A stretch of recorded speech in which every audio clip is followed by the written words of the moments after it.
नमस्कार मित्रों, कैसे हैं? आशा करता हूं कि ठीक होंगे। चलिए आज हम लोग इस वीडियो में चर्चा करेंगे नल जल योजना पर। मित्रों, नल जल योजना जब पीएचईडी विभाग में गई है और पीएचईडी विभाग किसी न किसी रूप से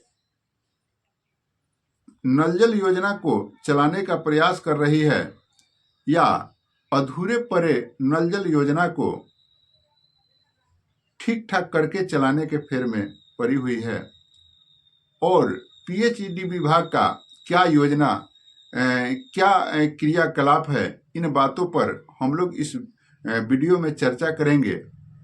वीडियो बहुत ही इम्पोर्टेंट होगा आपके जानकारी के लिए, इसलिए वीडियो पर बने रहिए और वीडियो को पूरा देखिए। और इससे पहले हम निवेदन करना चाहेंगे कि अगर आप वीडियो देख रहे हैं तो एक लाइक जरूर कर दीजिए और वीडियो को शेयर करना नहीं भूलिएगा कि तमाम लोगों के पास यह जानकारी पहुंच सके। और चैनल पर नए हैं तो चैनल को सब्सक्राइब तो कर लीजिएगा और बेल आइकन के घंटी को भी बजा दीजिएगा ताकि कोई भी जानकारी निकले तो उसका नोटिफिकेशन सबसे पहले आपके पास पहुंचे। तो चलिए हम शुरू करते हैं कि नल जल योजना पीएचईडी विभाग में नल जल योजना गई और नल जल योजना में जो अनुरक्षक है, नल जल योजना का जो रख रखाव करना है, इन तमाम चीजों की जिम्मेवारी जो है 1 जुलाई 2023 से पीएचईडी विभाग को देखना है और पेमेंट भी पीएचईडी विभाग को 1 जुलाई से करना है। अब जब पीएचईडी विभाग अपने हिसाब से उस योजना का मॉनिटरिंग करती है और जब स्पॉट पर पीएचईडी विभाग जाती है तो देखती है कि यहाँ का तो व्यवस्था ही अलग है। कहीं नल जल बंद पड़ा हुआ है तो कहीं नल जल जो है चयनित अनुरक्षक चला रहे हैं, तो कहीं नल जल जो है वार्ड सदस्य चला रहे हैं। यानी कोई नियम और कायदा कानून से व्यवस्था संचालित नहीं हो रहा है। यह चीजें पीएचईडी विभाग को महसूस हुई तो पीएचईडी विभाग को जो पंचायती राज विभाग इन योजनाओं को दिया तो उसमें एक एग्रीमेंट भी है कि पंचायती राज विभाग जो एक चिट्ठी निकाली हुई थी कि वार्ड सदस्य ही अनुरक्षक होंगे, तो उसी को पीएचईडी विभाग को मानना है। ऐसा जो है एग्रीमेंट पीएचईडी विभाग और पंचायती राज विभाग को हुआ है। अब जब पीएचईडी विभाग के लोग स्पॉट पर जाते हैं, वहां के चीजों को देखते हैं तो उनके अंदर एक बेचैनी हो जाती है कि आखिर भाई हम करे सो क्या करें। तो अब उनको योजना को चलवाना भी है, योजना बंद भी नहीं रहे, तो वह एक आश्वासन वह दे देते हैं कि भाई जो चला रहा है उसी को कहते हैं कि आप चलाइए और आपको हम पेमेंट करेंगे, आप ही को हम रखेंगे, हम वार्ड सदस्य को नहीं रखेंगे। जबकि बड़ी बात यह है कि पंचायती राज विभाग के नामित व्यक्ति को ही पीएचईडी विभाग को रखना है। तो जब पीएचईडी विभाग को उसी व्यक्ति को रखना है तो ये झूठ साच आखिर पीएचडी कर क्यों रही है। और जब एक आपको मैंने पिछले वीडियो में एक चीज बतलाया था कि एक लेटर निकला है जिसमें ऑलरेडी स्पष्ट किया हुआ है, ऑलरेडी जो है यह बतलाया गया है कि पीएचईडी विभाग पंचायती राज विभाग से निर्देश मांग रही है और खाता नंबर मांग रही है, आधार नंबर मांग रही है कि जिन अनुरक्षकों का पेमेंट करना है उनका आप खाता नंबर दीजिए, आधार नंबर दीजिए। तो जब पंचायती राज विभाग से पीएचईडी विभाग मांग रही है तो फिर यहाँ यह अपने हिसाब से क्यों उसको गुमराह कर रही है, यह बड़ी बात। अब एक और चिट्ठी निकला हुआ है पंचायती राज विभाग का, वो भी बात है कि अगर उसके बाद एक चिट्ठी निकला जो जनवरी में निकला था, 13/1/2023 को जो लेटर निकला था, उस लेटर का भी हवाला दिया जाता है। और अब बहुत सारे जगहों पर यह बात कहा जा रहा है कि आप जो चयनित अनुरक्षक हैं उनसे यह बात कहा जा रहा है, जो भूमिदाता है उनसे यह बात कहा जा रहा है कि हम भाई वार्ड सदस्य को नहीं रखेंगे, आप जो है आइए और जमीन को निबंधन करिए, और जहां निबंधन पर बात नहीं बन रही है वहां यह बात कर रहे हैं कि 1000 के स्टाम्प पर ही आप लिख करके दीजिए। और इस तरह की यह प्रक्रिया, कारण कि हम लोग के पास जगह जगह से ऐसे टेलीफोन के माध्यम से या किसी भी माध्यम से ये चीजें निकल करके आती है जो हम लोग आपके पास प्रस्तुत करते हैं। तो अब जब सवाल उठता है कि पीएचडी विभाग इन दोनों बातों पर ध्यान दे रही है, वह हर स्थिति में पंचायती राज विभाग के निर्देश को ही मान रही है, चाहे वह 13(1) का लेटर हो या 29(35) लेटर हो, उसी लेटर पर पंचायती राज विभाग आ रही है और उसी लेटर को जो है पीएचईडी विभाग मान रही है।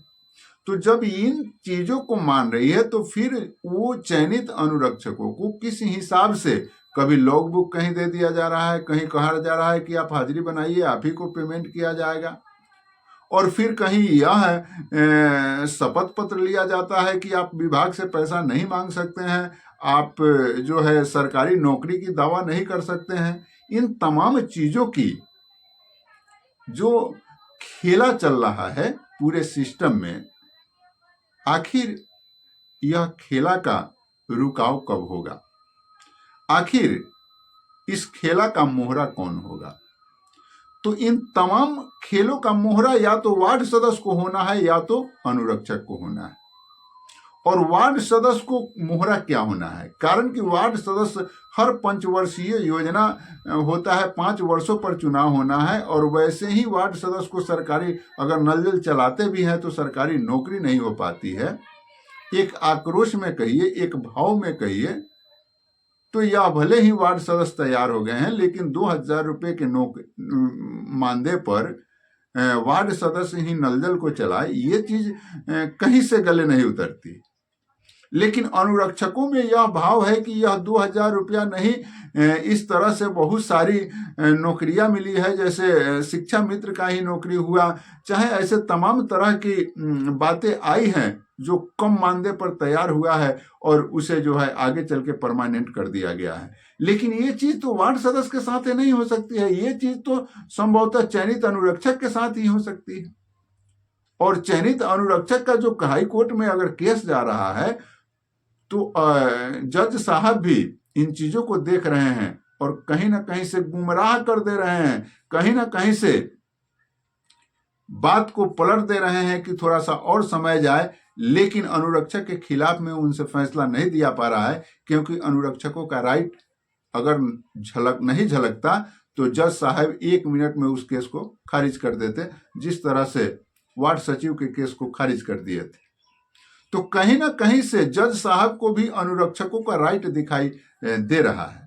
और अब इस तरह की गुमराहिता की जो बात हो रही है कि अब भाई आप ये जमीन निबंधन कीजिए, अब जो है आप ये क्या बोलते हैं कि एग्रीमेंट करिए, तो आपकी योजना जब संचालित हो रही थी महोदय, तो आपके अधिकारी कहाँ थे? क्यों नहीं उन चीजों को देखे? अगर वह अधिकारी दोषी है तो उन पर आप कार्रवाई क्यों नहीं करते हैं? कि ये तमाम तरह से वार्ड सदस्य और अनुरक्षक को परेशान करने के फेर में पड़े हैं। ये तमाम अधिकारी पदाधिकारियों की उदासीनता जो है साफ दिखाई देती है, लापरवाही जो है साफ ढंग से दिखाई देती है, और तमाम चीजों पर सरकार को इसका भुगतान होना पड़ता है और सरकार पर दोष लगता है, कारण कि पब्लिक किसी भी चीज की दोष जो है डायरेक्ट सरकार पर मरती है। और अधिकारी जो है इस तरह से उदासीन है, इस तरह से लोगों को गुमराह कर रहे हैं, इस तरह से ये आपस में झंझट फंसा रहे हैं वार्ड सदस्यों और वार्ड अनुरक्षकों में, कि सोचकर ही आदमी हैरान हो जा रहा है। कोई रास्ता ये लोग दिखाई नहीं दे रहे हैं, दिखने नहीं दे रहे हैं कि आखिर अनुरक्षक क्या करे, वार्ड सदस्य क्या करे। वार्ड सदस्य जाएंगे तो उनको कह देंगे कि भाई आप चलाइएगा, यही हमको पंचायती राज विभाग से निर्देश है, और अनुरक्षक के पास जाते हैं तो वो कहते हैं कि भाई आप ही चलाइए, आप चला रहे हैं तो हम पेमेंट आप ही को करेंगे। ये तमाम तरह की परेशानियों, उनको अपना जो है जो भी चीज फ्रेश करना चाहिए और जिसे भी रखना चाहिए साफ सुथरे ढंग से रखना चाहिए, किसी भी प्रकार की परेशानी नहीं होना चाहिए। अगर इन्हीं को रखना है तो शपथ पत्र क्यों। और एक बार और यह बात कहती है पीएचडी विभाग की, पीएचडी विभाग किसी को बहाली नहीं करती है, पीएचडी विभाग किसी को चयनित नहीं करती है, पीएचडी विभाग जो है ठेका पर रखती है। ये बात हम लोगों ने कई एक जगह जाकर के पता किया तो यही अधिकारियों का कहना है। तो भाई ये तो गजब की बात है। एक तरफ पंचायती राज विभाग के आदेश को मांगना है और स्पॉट पर एक तरफ जो है अपने मन से रखना है। कारण यह बात यहां है कि किसी तरह यह योजना चलते रहे, समय व्यतीत हो जाए, कुछ समय जब व्यतीत हो जाएगा तब तक सभी चीजों को संभाल लिया जाएगा और फिर इनसे काम लेकर के इनको लात मार के हटा दिया जाएगा। यह योजना चल रही है, यह व्यवस्था चल रही है। तो मित्रों, इस पर आपको गौर करना है और इन तमाम बातों को आपको सोचना है, आपको समझना है। हमारे पास बहुत सारे साथी फोन करते हैं कि सर इस पर क्या करें, तो हम कहते हैं कि भाई यह बात आपको सोचना है, आपका निर्णय मैं नहीं ले सकता हूं। आपको क्या करना चाहिए इस पर विचार कीजिए, किस तरह से आपको गुमराह किया जा रहा है इस पर विचार कीजिए। ये आपके विचार की बात बनती है और आपके विचार पर, आपके समस्या पर दूसरा कोई निराकरण का छाप नहीं लगा सकता है, वह चीज आप ही को करना पड़ेगा। तो मित्रों, यह वीडियो कैसा लगा कमेंट करके जरूर बतलाइएगा और चैनल को सब्सक्राइब तो जरूर ही कर लीजिएगा ताकि आपके पास भी जानकारी पहुंचते रहे। और एक बहुत बड़ा खेल होने वाला है, इस खेल का पल पल का जानकारी हम आपको देते रहें और आपके पास पहुंचता रहे, इसलिए चैनल को सब्सक्राइब करना जरूरत है। मिलते हैं एक नए वीडियो में, अब तक के लिए इतना ही। जय हिंद।